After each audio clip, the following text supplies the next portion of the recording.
Hey guys, welcome to the 159th C# tutorial that I'm making for the new Boston. And in this tutorial we're going to continue working on our Hangman project. And basically what we're going to be doing is generating a random word that will be used in our game. So we're just going to go over to the code right here and create a new method that will return a random word. Since it's going to be returning a word, we're just going to make the return type string. So string, and I'm just going to name this method getRandomWord. And since we don't need the user to pass through any parameters, we can just leave this in blank. Alright, now there are many different ways of going about getting a random word, but what we're going to be doing is downloading a web page that has basically a big list of words on it, and then we're going to convert that into a string array using the split method. And finally, we're going to use the random class to generate a random index of that array, so we'll basically be getting a random word from that array.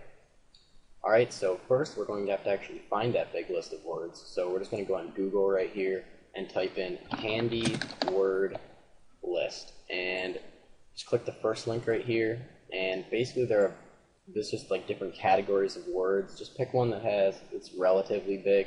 Don't pick something like this, like 27,000, because that's going to take a while to actually download the web page. So I'd say around 1,000 is a good size. So I'm just going to choose this adjectives extra right here.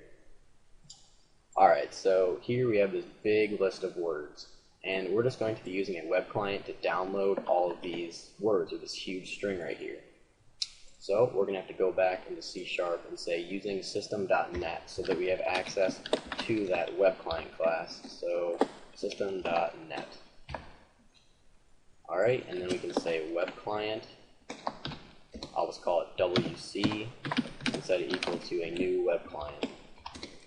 And then we're going to create a new string called word list and set it equal to that web page downloaded. And we're just going to download the string, and we're just going to need the address or the URL of that web page, and I'm just going to paste right in there since I already copied it. And basically this string word list now is equal to all of these words, and since we want to make it into a string array, we're going to have to use the split method. So we're going to say string array words equals word list dot split, and the character that we're going to be splitting at is a new line, and to represent a new line you're just going to want to do a backslash and then an N, and that represents a line. And the reason that you can have two characters in here is because this is considered one character since it's just a new line, or it represents a new line. So I'm just going to finish that off with another single quote right there.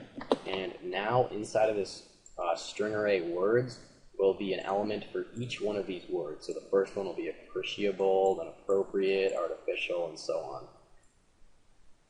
Alright, and then we're just going to want to create a new instance of the random class to generate a random index for our words array. So we're going to say random, I'll just call it ran, and set it equal to a new random. And then we're going to say return words,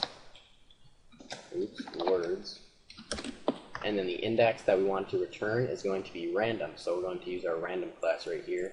And then we're just going to say random.next, and then the minimum that it will generate will be a 0, and the maximum that it can do is the words.length minus 1, because the words length will return, like if there were, let's say, 5 in the entire array, it would return 5, but the maximum index would be 4 since it starts at 0. So that's why we have to do the -1 right here. Alright, now let's just call this method when, well, I guess on this draw hang post method, since this is called when the form is shown. So we're just going to call it in here, and we're just going to say get random word, and we're just going to display this random word in a message box. So we're just going to say message box.show this random word right here, just to make sure that it actually did get a random word. So now when we debug, we see it got weaker. If we were to debug again, it should get something different. True. Yep. So there we go, it just generates random words. In the next tutorial, we're going to get into actually drawing like the underscores inside of this group box right here. So see you guys.